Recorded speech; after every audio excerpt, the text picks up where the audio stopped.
Hi, my name is Nearchos Papaxenopoulos and I graduated from UCLan Cyprus with a bachelor degree of electrical and electronic engineer.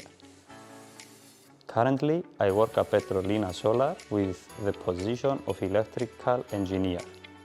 In this role, my responsibilities include designing and optimizing solar power systems, conducting feasibility studies, and implementing innovative solutions to improve energy efficiency. Bachelor of Electrical and Electronic Engineering helped me succeed in my current role by providing a solid foundation in theoretical concepts and practical skills relevant to the field. During my studies, I learned to analyze complex electrical systems, troubleshoot issues, and apply theoretical knowledge to real-world scenarios. Practical experience for the first year of study helped me develop hands-on skills that are essential in the workplace.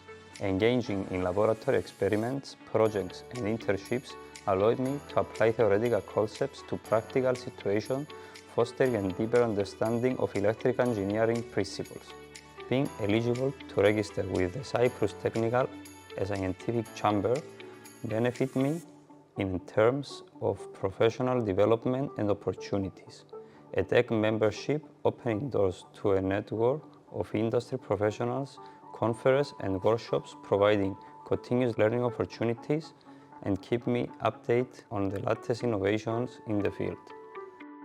Additionally, it enhanced my credibility as a certified engineer and expanded my career prospects with the engineering community.